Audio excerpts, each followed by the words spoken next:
हाय दोस्तों। और क्या चल रहा है? तो आज मैं सिलेक्शन के बाद ऑफिस ऑफिस वर्क और आपका जो personal life work life balance को लेके मैं बात करूँगा।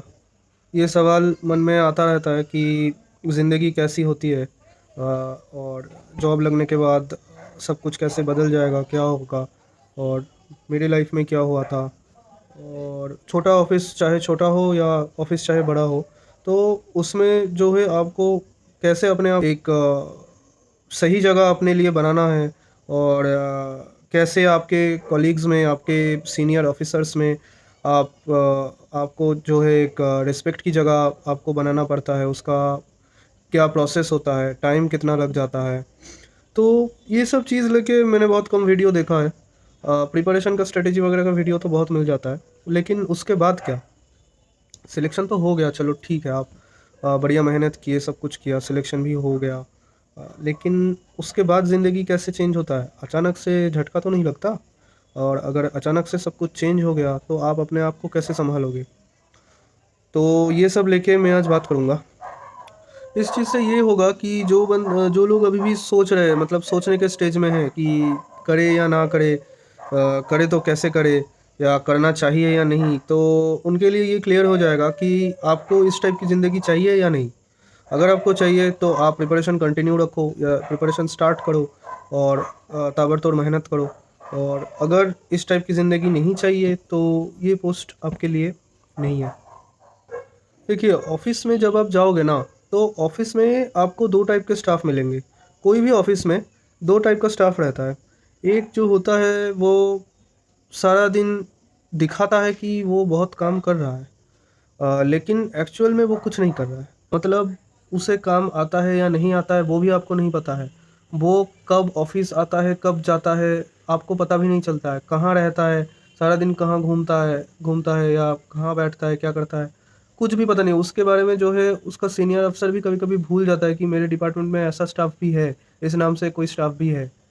तो इससे क्या होता है, नेचुरली सपोज़ आपके अफ़सर के ऊपर बहुत सारे रिस्पॉन्सिबिलिटीज़ होती है, क्योंकि उनके अंडर में बहुत सारा स्टाफ काम करते हैं। एक जो गेजेटेड अफ़सर होते हैं, उनका जो पीए होता है, तो उस अफ़सर के अंडर में या उस पीए के साथ में बहुत सारे जो है स्टाफ काम करते हैं। तो अब क्या होता है कि उसमें से कौन-सा स्टाफ कब क्या कर रहा है, ये सब अफ़सर के लिए पता करना या उसके दिमाग में रखना हमेशा पॉसिबल नहीं हो पाता है। क्योंकि वो अपने काम को लेके बिज़ी है, उस पे फ़ोकस किया हुआ है। उसके जो present job eight his hand जो है, तो उस टास्क को वो कंप्लीट कर रहा है, और उसके लिए उसे जो-जो स्टाफ चाहिए, वो हर एक स्टाफ यूज़फुल होना चाहिए। और अफ़सर को कोई स्टाफ को यूज़फुल तभी मानता है जब वो काम करता है। आपके घर में पुराना फर्नीचर कोई कुछ है, फर्नीचर वगैरह है, जो आप कभी यूज़ नहीं करते हो, वो कोने में ऐसे पड़ा रहता है। तो किसी दिन आपके एब्सेंस में आपके मम्मी-पापा ने उस फर्नीचर को बेच दिया। तो आप जब घर लौटोगे, घर लौट के आपको जो है पता भी नहीं चलेगा कि घर से कोई चीज़ जो है गायब हो गया है, कोई चीज़ जो है बेचा गया है। क्योंकि आप कभी उस तरफ देखते ही नहीं हो, आपको कभी ज़रूरत ही नहीं पड़ा उस चीज़ का। वैसे ही स्टाफ़ होते हैं कुछ जो यूज़लेस होते हैं। तो उन स्टाफ़ को आपको बाहर से देख के लगेगा कि मज़े तो बड़े हैं इनके, आते हैं, चले जाते हैं, काम एक पैसे का करते नहीं, पूरा हफ्ता महीने के बाद सैलरी पूरा मिल जाता है, बढ़िया है। हम लोग काम कर के पागल हो रहे हैं। जो इस टाइप के स्टाफ होते हैं ना, इनमें एक जो है ना बहुत बड़ी दिक्कत होता है, बहुत बड़ी दिक्कत है। वो ये है कि अचानक से अगर इनका कुछ शिफ्टिंग वगैरह हो जाता है, डिपार्टमेंट उथल-पुथल हो जाता है, स्टाफ का चेंज हो जाता है, या रोटेशन वाइज़ कहीं और इनको ड्यूटी में लगा दिया जाता है, तो उस टाइम में ये पागल हो जाते हैं। क्योंकि जहाँ ये इतने साल थे, वहाँ एक पैसे का काम इन्होंने किया नहीं। फिर अचानक से बहुत ज़्यादा बिज़ी कोई जगह में इनको काम मिल गया, इनके ऊपर प्रेशर पड़ रहा है कि करो काम, तुम्हें करना ही पड़ेगा। तब ये नहीं कर पाते हैं, परफ़ॉर्म नहीं कर पाते हैं। तो उससे क्या होता है, उनका जो एसीआर होता है, कॉन्फिडेंशियल रिपोर्ट, और जो परफ़ॉर्मेंस अप्राइज़ल रिपोर्ट होता है, एपीएआर, तो वो ख़राब हो जाता है, अफ़सर उसको ख़राब कर देता है। इनका सर्विस जो है, इनका परफॉर्मेंस बहुत, वो दिन तो आज देखो, अभी सरकारी कर्मचारियों को हर साल ये फॉर्म्स भर के देना पड़ता है कि उनका परफॉर्मेंस कैसा है, उसके ऊपर 2-3 अफ़सर होते हैं, वो भी उसमें रिव्यूइंग अथॉरिटी होता है, तो सारे अथॉरिटी जो है उसको सर्टिफ़ाई करते हैं कि हाँ, ये बंदा काम करता है। तो ये सब चीज़ पहले नहीं था, ये अभी इंट्रोड्यूस किया गया है। तो आपको जो है ध्यान रखना है कि इसमें आप परफॉर्मेंस जितना अच्छा करोगे ना, उतना आपके फ्यूचर के लिए बढ़िया होगा। मैं ये क्यों बता रहा हूँ, आप फ्यूचर में कहीं भी डेपुटेशन में जाओगे, कहीं भी लगोगे या प्रमोशन के टाइम में, हाँ, या अटैचमेंट होगा आपका या ट्रांसफ़र होगा, तो उस टाइम पे आपका एसीआर देखा जाता है, एएफआर देखा जाता है, तो वो बहुत ज़्यादा मैटर करता है। और आप जो इतना इतना प्रिपरेशन करके, हार्ड वर्क करके आप सिलेक्शन ले रहे हो, काम करने के लिए ही तो ले रहे हो। ऐसा तो नहीं कि हम वहाँ जाके बस बैठे रहेंगे और छुप-छुप के रहेंगे अफ़सर से, जिसमें कोई रिस्पेक्ट नहीं है, कोई इज़्ज़त नहीं है। उस टाइप का काम मुझे नहीं लगता कि कोई करना चाहेगा। क्योंकि मैंने जो फर्स्ट कैटेगरी वाला स्टाफ़ बताया ना, उनका रिस्पेक्ट बहुत कम किया जाता है। तो इसीलिए ऑफ़िसर भी उसे कभी बुलाता नहीं है, वो उससे कभी कोई काम करवाता नहीं है। और जब अगर कभी उसको ज़रूरत पड़ गया, तो वो गया उसके पास, तो मूड ख़राब हो जाता है।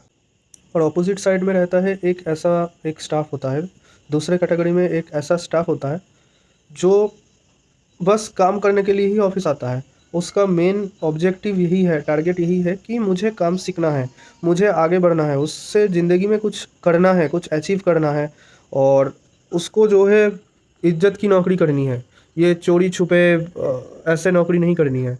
तो वो बंदा क्या करेगा, ये सेकंड कैटेगरी वाला ये जो स्टाफ़ है, ये ऑफ़िस आते हैं, पंक्चुअलिटी मेंटेन करते हैं पूरा और काम जो है काम का जितना भी रिस्पॉन्सिबिलिटी होता है तो ये वो पूरा लेते हैं और काम सीखने का इनमें बहुत ज़्यादा एंथुसियाज़्म होता है, विलिंगनेस होता है और ये हमेशा बहुत अटेंटिव होते हैं, डेडिकेटेड होते हैं। फुल डेडिकेशन के साथ ये अपने मन से ये काम करते हैं और इनका जो सीनियर अफ़सर होता है उनको भी पता होता है कि जब भी मुझे कोई ज़रूरी काम पड़ेगा, जब भी मुझे कोई बहुत टाइम बाउंड प्रोजेक्ट में काम करना पड़ेगा, तो मैं अपने साथ इस बंदे को रखूँगा क्योंकि ये जो है मुझे काम दे पाएगा। ये जो है मेरा जो प्रोजेक्ट है उसको टाइम के अंदर ख़त्म कर पाएगा। इसमें काबिलियत है, इसमें वो एबिलिटी है कि ये वो कर सके। अफ़सर का विश्वास जीतना बहुत बड़ी बात होता है। आप एक सीनियर, एक DIG, IG, ADG, DG level में आप उस अफ़सर से एप्रिसिएशन आपको मिल रहा है, उसका विश्वास आपको मिल रहा है, वो आपके काम को रिकॉग्नाइज़ कर रहा है, ये बहुत बड़ी बात होती है। और इस चीज़ को पाने के लिए, उस मुकाम तक पहुँचने के लिए आपको डे 1 से फुल डेडिकेशन के साथ आपको अपने आप को समर्पित करना पड़ेगा। ऑफ़िस में आपको दिमाग जो है यही रखना है कि मैं काम करने के लिए आया हूँ, मस्ती काटने के लिए नहीं। मस्ती काटना होता तो आप सरकारी नौकरी इतने परिश्रम से, इतने लेबर देके आप नहीं निकालते। आपका सिलेक्शन इतने कॉम्पिटिशन के बाद हुआ है, इसका मतलब आपके अंदर काबिलियत पूरा है। तो अपने काबिलियत को आप गवर्नमेंट ऑफ़ इंडिया को सर्विस देने के काम में लगाओ। अपने काबिलियत का आप यूटिलाइज़ेशन करो। अपने काबिलियत को आप ऐसे ही फालतू ज़ाहिर मत होने दो उसको। तो इससे क्या होगा, आपको ऑफ़िस में आपका एक पहचान बनेगा। पहचान सिर्फ़ रैंक से नहीं बनता है। मैं एक चीज़ आपको बार-बार बोलता हूँ, रैंक क्या है? रैंक, ग्रेड पे ये सब आपको सैलरी ला देता है।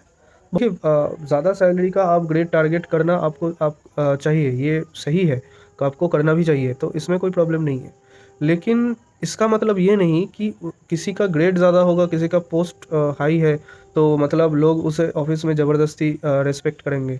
ऐसा ऑफ़िस के अंदर नहीं होता है। मैंने ऐसे एमटीएस को भी देखा हुआ है, जो एमटीएस वो सारा दिन लगा रहता है, बहुत काम करता है। जिसके साथ वो लगा हुआ है यूडीसी में उसमें जो है वही मेनली सब काम करता है और वो इतना ज़्यादा इम्पोर्टेंट है ना, उसके लिए एसपी, डीएसपी भी भाग-दौड़ करता है, उससे पूछता है और उसका एडवाइस लेके उसके साथ डिस्कस करके काम करता है क्योंकि उस बंदे का नॉलेज इतना बढ़िया है। कुछ साल जो है उसने इतना मेहनत किया हुआ है और उस काम में उसका बहुत बढ़िया पकड़ है। आपका कोई भी काम में बहुत तगड़ा पकड़ होना चाहिए, तब जाके आपका जो है ऑफ़िस में एक पहचान बनता है। तो एक एमटीएस का भी रिस्पेक्ट बहुत है, ऐसी बात नहीं है। तो रिस्पेक्ट जो है काम का होता है। आप कुछ काम ही नहीं करोगे, आप बस ऑफ़िस आओगे मुँह उठा के और चले जाओगे, लास्ट में आपको सैलरी भी मिल जाएगा। उसमें आपको लग सकता है कि ज़्यादा कोई दिक्कत नहीं है, लेकिन मेरे सामने मैंने ऐसा केस बहुत देखा हुआ है कि जब बंदा इतना साल, इतना महीने काम कुछ नहीं किया, फिर उसका अफ़सर जो है वो डेपुटेशन का था, वो चला गया, उसकी जगह दूसरा अफ़सर आ गया और ये उससे काम लेने लगा। तो ये जो है आउट ऑफ प्रैक्टिस हो गया था बीच में, काम नहीं कर के। तो वो उस लेवल में काम नहीं दे पा रहा था जिसमें वो अफ़सर एक्सपेक्ट कर रहा था और उसका जो रैंक है, तो उस हिसाब से वो काम नहीं दे पा रहा था उसको। तो उसको मेमो मिल गया, मेमो में मेमो, फिर धीरे-धीरे जो होता है, सर्विस वगैरह खराब हो जाता है। तो मैं आपको यही सलाह दूँगा कि अपना इज़्ज़त अपने हाथ में होता है। आपको जो है अपना हाथ सही काम में लगाना है। सही काम क्या है? ऑफ़िस में आके जो आपका ड्यूटीज़ है, जो रिस्पॉन्सिबिलिटीज़ है, उसको अच्छे से समझो। ऑफ़िस को पूरा एनालाइज़ करो। कौन क्या है, कौन बाबू है, कौन किस पोस्ट में है, वो समझो और अपने काम को जो है पूरा परखने के बाद उसमें पूरा लग जाओ। उसका डीप अंडरस्टैंडिंग लो। ऐसा नहीं कि ऊपर-ऊपर से बस समझ लिया। कोई भी काम का आपको जो है डीप में जाके उसको समझना पड़ेगा और जितना आप फ़ास्ट काम करोगे विथ एक्यूरेसी, जैसे हम लोगों का शॉर्ट हैंड का टेस्ट होता है, उसमें स्पीड भी मैटर करता है और एक्यूरेसी भी मैटर करता है। वैसे ही ऑफ़िस में काम भी आपको जो है सिर्फ़ फ़ास्ट और गलत काम नहीं करके कोई फ़ायदा नहीं है। फ़ास्ट काम करना है और एक्यूरेसी के 100% एक्यूरेसी के साथ आपको काम करना है। और रही बात टाइम के बाद आपको रुकने के लिए बोला तो आपको आपको रुकना पड़ेगा या नहीं? ऐसा सवाल भी बहुत आता है। तो इसमें मैं यही बताना चाहूँगा कि वो जो सिचुएशन है, उसको आपको अपने तरीके से डील करना पड़ेगा। मैं सिर्फ़ आपको इतना बता सकता हूँ, जो रूल है, उस हिसाब से अगर आपको कोई वीकेंड में आना है या बियॉन्ड शेड्यूल टाइम आपको किसी वजह से रुकना है, तो उसका ऑर्डर निकलता है सेपरेट। तो उस ऑर्डर से आप ऑफ़िस एक्स्ट्रा टाइम आप रह सकते हो या हॉलिडे में ऑफ़िस अटेंड कर सकते हो उस ऑर्डर के भरोसे। क्योंकि अगर आप ऑफ़िस अटेंड कर रहे हो ना, तो आप बाद में उस वजह से कंपेंसेटरी लीव आप अप्लाई कर सकते हो या कभी कुछ रिवार्ड वगैरह के लिए जब आप अप्लाई करोगे तो उसमें आप बोल सकते हो कि मैंने ये तारीख को मैंने काम किया हुआ है और मैं अपना टारगेट को फुलफ़िल करने के लिए मैं एक्स्ट्रा टाइम भी ऑफ़िस अटेंड किया हूँ। तो ये सब चीज़ जो है उस हिसाब से प्रपोज़ल बन जाता है। तो एक तो हो गया ये बात। और अगर बिना ऑर्डर का अफ़सर आपको पर्सनली रिक्वेस्ट कर सकता है, तो उसके साथ आपका केमिस्ट्री कैसा है, अंडरस्टैंडिंग क्या है, उस हिसाब से आप जितना टाइम हो सके आप रुक सकते हो, उनका काम आप कर सकते हो। अब आते हैं स्टेनोग्राफ़र के काम में। तो बहुत लोग पूछते हैं कि डिक्टेशन क्या डेली रहता है या बहुत रेयर डिक्टेशन मिलता है? तो देखो यार, वो डिपेंड करता है कि आपका जो अफ़सर है, वो डिक्टेशन दे के फिर आपको टाइप करने के लिए बोलता है या डायरेक्ट आपको कंप्यूटर में बिठा देता है और बोलता है कि आप छापते रहो, मैं बोलता रहता हूँ। ऐसा अफ़सर बहुत होता है। मेरे ऑफ़िस में भी ऐसा है और बहुत मेरे से सारे मेरे फ्रेंड्स हैं दूसरे डिपार्टमेंट्स में, तो वो भी बोलते हैं कि कुछ अफ़सर्स जो होते हैं ना, उनको इतना जल्दी काम उनका जो अर्जेंसी रहता है, कोई लेटर ड्राफ्टिंग करना हो या कुछ भी बनाना हो, तो वो बोलते हैं कि वो पीए को जो है अपने कमरे में ही बिठा लेते हैं, उसको उसको जो है एक सेपरेट सिस्टम देके और वो अपने टेबल से का जो डॉक्यूमेंट्स है वो देख के चेक कर करके बताता रहता है और पीए को इंस्ट्रक्शंस देता रहता है और पीए डायरेक्ट कंप्यूटर में बैठ के वो टाइप करता है। ये एक होता है। और दूसरा जो है, बहुत अफ़सर अभी भी जैसे मेरे जो डीआईजी सर थे, वो मुझे ज़्यादातर जो है डिक्टेशंस ही देते थे। तो वो आपको जब भी ज़रूरत पड़ेगा आपको बुला के वो आपको डिक्टेशन देंगे, फिर बोलेंगे कि बना के लाओ, फिर आप उसको बना के लेके जाओगे। फिर उसमें उसका मन होगा कि कुछ चेंज करे या उसमें कुछ वो करेक्शन करेगा।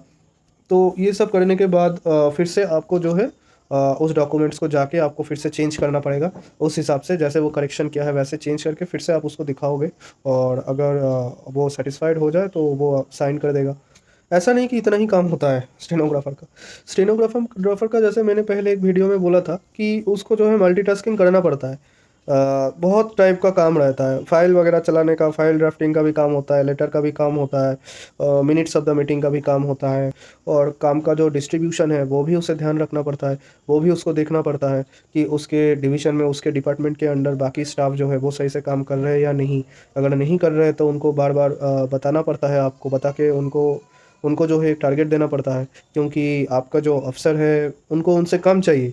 अब वो बार-बार थोड़ा ही डायरेक्ट नहीं बोलते हैं, अफ़सर डायरेक्ट, बड़े अफ़सर जो है गेजेटेड, वो डायरेक्ट बात नहीं करते अपने स्टाफ से। वो पीए को बताएँगे, पीए उस अफ़सर के बिहाफ़ में पूरा जो है मैनेजमेंट करेगा। पीए जो है बेसिकली वो मैनेजर जैसा होता है। तो वो उस हिसाब से मैनेजमेंट करेगा एंड जो फाइनल आउटपुट होगा वो अपने अफ़सर को वो पहुँचा देगा। यही मेन सिस्टम होता है। अब जैसे-जैसे आप करते जाओगे काम तो आपका एक्सपीरियंस बढ़ता जाएगा। तो एक टाइम में ऐसा भी होगा कि अफ़सर बस आपको जो है क्या कैसे क्या बनाना है, ऐसे ओरली आपको बुला के बोल देगा कि राहुल ऐसा-ऐसा बनाओ, ये पॉइंट्स उसमें डाल देना। तो आपने कुछ ना कुछ नोट किया, ना कुछ किया, आप बस सुन लिए और आपको वो अफ़सर अपना डॉक्यूमेंट्स जो है, जो वो खुद डॉक्यूमेंट्स चेक करके देख-देख के आपको बताता था, वो काम आज वो पूरा आपको दे देगा। जब उसको पता चल जाएगा, उसको फुल भरोसा हो जाएगा आपके ऊपर कि हाँ, आप में वो एबिलिटी बन गया है, डेवलप हो गया है कि आप खुद से बना सकते हो। तो वो फ़ाइल जो है डायरेक्ट आपको दे देगा और आप फ़ाइल देख के आप ही नोटिंग लिखोगे, आप ही उसका ड्राफ्टिंग करोगे, आप ही लेटर बनाओगे और वो बना के आप अपने साहब को आप भेजोगे। फिर वो वहाँ बस वो चेक करेगा और साइन मारेगा और आगे फॉरवर्ड कर देगा। इससे क्या होता है, सीनियर अफ़सर्स का जो वर्क होता है ना, बहुत ज़्यादा टेबल में वर्क जमता नहीं है। वो उसको थोड़ा कुछ पीए को और कुछ अपने पास कर लेता है। इससे उसका वर्क डिस्ट्रीब्यूशन बढ़िया हो जाता है, उसका ऊपर भी प्रेशर थोड़ा कम हो जाता है। उसकी आँखों में आपका इज़्ज़त और ज़्यादा बढ़ जाता है। लेकिन हाँ, ऐसे बहुत डिपार्टमेंट्स होते हैं जो छोटा डिपार्टमेंट्स होता है या उसमें क्या होता है उसमें जैसे स्टेनो का जो है बहुत अच्छा बड़ा गेज़ेटेड ऑफ़िसर वहाँ अवेलेबल नहीं होता है। तो छोटा अफ़सर के लिए ही वो जो स्टेनो है या वो काम करते हैं या उनको जो है क्लेरिकल वर्क में लगाया जाता है। तो वो नॉर्मल क्लेरिकल वर्क करते हैं फाइल्स फाइल्स वगैरह चलाने का काम करते हैं या अकाउंट्स में लग जाते हैं, अकाउंट्स का काम देखते हैं। तो स्टेनोग्राफ़र जो है सिलेक्शन उनका शॉर्टहैंड के बेसिस में होता है ये सच है। लेकिन उनको जो है काम मल्टी डायमेंशनल काम करना पड़ता है और मल्टीटास्किंग पूरा करना पड़ता है। और अच्छा चीज़ है, आप एक ऑफ़िस में सब टाइप का काम आपको आना चाहिए, सीखना चाहिए, उसके बारे में आपको नॉलेज होना चाहिए कि बिल कैसे बनाते हैं, टीए बिल कैसा होता है, सैलरी का जो पे बिल है वो कैसे बनता है और रजिस्टर वगैरह कैसे मेंटेन किया जाता है, नोट शीट्स कैसे लिखते हैं, जिम में गवर्नमेंट ई मार्केट प्लेस में खरीदारी वगैरह कैसे किया जाता है, प्रपोज़ल कैसे बनाया जाता है, कुछ ऑफ़िस में आपको सामान लेना हो तो आप उसका प्रपोज़ल कैसे बनाओगे। ये सारे चीज़ का नॉलेज जो है एक पीए को रखना पड़ता है।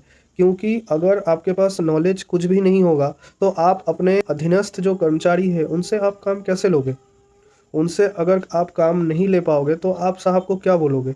कि आपको कुछ आता ही नहीं है। तो आपको जो है थोड़ा बहुत हर चीज़ का नॉलेज आपको रखना पड़ेगा और उस हिसाब से आपको अपना डिपार्टमेंट को जो है पूरा मैनेज करना पड़ेगा। और ट्रांसफ़र के लिए देखो आप जहाँ भी जॉइन करो 1 डेढ़ साल काम करने के बाद आप ट्रांसफ़र के लिए लिख देना। आपको उसमें देख लेना है कि आपके जो कैसे उसको प्रोसेस होगा या कौन उसका डीलिंग हैंड होता है, एस्टेब्लिशमेंट में कौन देखता है ट्रांसफ़र मैटर्स। तो उसके साथ आपको डिस्कस करना है और डिस्कस करके आइडिया लेके आपको उस हिसाब से लिख के देना है कि आप अपना होम स्टेट जो है वहाँ आप जाना चाहते हो, अपने सिटी में वहाँ पर कहीं है तो आप वहाँ काम करना चाहते हो। तो आपको देखना पड़ेगा कि वहाँ उसका आपके वो ऑफ़िस का यूनिट है या नहीं? अगर है तो उसके बारे में भी आपको उस लेटर में मेंशन करना पड़ेगा और आपका जो है रीज़न बहुत ज़्यादा बहुत प्रॉपर एक रीज़न आपको देना पड़ेगा। तो ये सब दे के आप 1 डेढ़ साल बाद लगभग आप ट्रांसफ़र के लिए अप्लाई कर देना। मैं ये इसलिए बता रहा हूँ क्योंकि ट्रांसफ़र वगैरह ये सब का प्रोसेस में ना काफ़ी टाइम लगता है। कुछ लोग बोलते हैं कि प्रोबेशन पीरियड खत्म तक वेट करना चाहिए लेकिन आप डेढ़ साल बाद ही आप अप्लाई कर सकते हो। प्रोबेशन में इसका कुछ इफ़ेक्ट नहीं पड़ेगा। और जब आप गवर्नमेंट जॉब जॉइन कर रहे हो तो ऑलरेडी आपको परमानेंट स्टाफ की लिस्ट में ही दिखाया जा रहा है। आपको थोड़ा ही प्रोबेशन के लिए अलग लिस्ट बनता है, वो कुछ नहीं बनता है। परमानेंट स्टाफ ही होता है। तो आप डायरेक्ट डेढ़ साल बाद ही आप अप्लाई कर सकते हो। तो चलिए गाइस मुझे लगता है कि कुछ जानकारी आपको मिल गई होगी कि नौकरी कैसा रहता है स्टेनोग्राफर का और बाकी जो भी आपका सवाल है और आप पूछ सकते हो कमेंट सेक्शन में और कुछ क्वेरी है आप पूछना उस हिसाब से मैं वीडियो इसके बाद बनाऊँगा और कमेंट्स आपके बहुत बढ़िया आ रहे हैं और मुझे बहुत अच्छा लग रहा है कि इतना अच्छा कमेंट्स आ रहे हैं और मैं बहुत ज़्यादा उत्साहित होता हूँ जब आपके मैं कमेंट्स पढ़ता हूँ। मैं कोशिश करता हूँ कि हर कमेंट्स का मैं रिप्लाई करूँ और ऐसे ही आप मुझे जो है मोटिवेट करते रहिए और मैं कोशिश करूँगा पूरा कि मैं आपको बदले में मोटिवेट कर पाऊँ और ऐसे ही आप चलिए फिर प्रैक्टिस जारी रखिए और पढ़ते रहिए और अपना ख्याल रखिए, अपना फैमिली का भी ख्याल रखिए। All the best. बाय।